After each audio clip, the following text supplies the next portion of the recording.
আমি আমাকে যত বেশি ভালোবাসি তার চেয়েও আমাকে বেশি ভালোবাসে কে? সবাই বলে নাই, বুঝতে পারে নাই বোধহয়। আমি আমাকে যত বেশি ভালোবাসি তার চেয়েও আমাকে বেশি ভালোবাসে কে? আমার মাতা পিতা আমাকে যত ভালোবাসে তার চেয়েও আমাকে বেশি ভালোবাসে কে? আমার প্রিয়তমা স্ত্রী আমাকে যত বেশি ভালোবাসে তার চেয়েও আমাকে বেশি ভালোবাসে কে? মুবাশশিরাম বিরহমাতিল্লাহ, তিনি আল্লাহর রহমতের সুসংবাদ দেন। আল্লাহর রহমতের শেষ নাই, আল্লাহর ভালোবাসার শেষ নাই।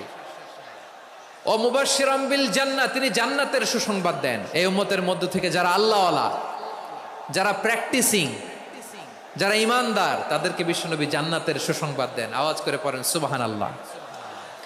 এজন্য রব্বুল আলামিন বিশ্বনবীর পরিচয় অন্য আয়াতে এভাবে তুলে ধরেন, ওয়ামা আরসালনাকা ইল্লা কাফাতান লিন্নাসি বাশীরাও ওয়া নাযীরা। নবী হে, আমি গোটা জগৎবাসীর জন্য আপনাকে সুসংবাদদাতা এবং সতর্ককারী করে জমিনে প্রেরণ করেছি। মুবাশশিরাম বিল জান্নাহ, তিনি জান্নাতের সুসংবাদ দেন, তিনি আশা জাগান। নবীর কথা শুনলে মানুষ বুকে আশা ফিরে পায়। আমার নবী কাউকে হতাশ করেন না। হতাশা বিশ্বনবীর ডিকশনারিতে নাই।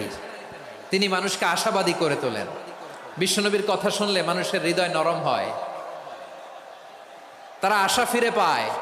বিশ্বনবীর মুখ নিঃসৃত পবিত্র প্রতিটি কথাই আশা জাগানিয়া।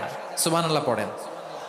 আপনি প্রিয় নবীর মুখ নিঃসৃত বাণীগুলো পড়েন, কথামালাগুলো শোনেন, দেখবেন আশা পাবেন, বুকে আশা পাবেন, ভালোবাসা পাবেন। কারণ তিনি এমন সত্তা, এমন পার্সোনালিটি, তার কথা শুনলে হৃদয় নরম হয়ে যায়।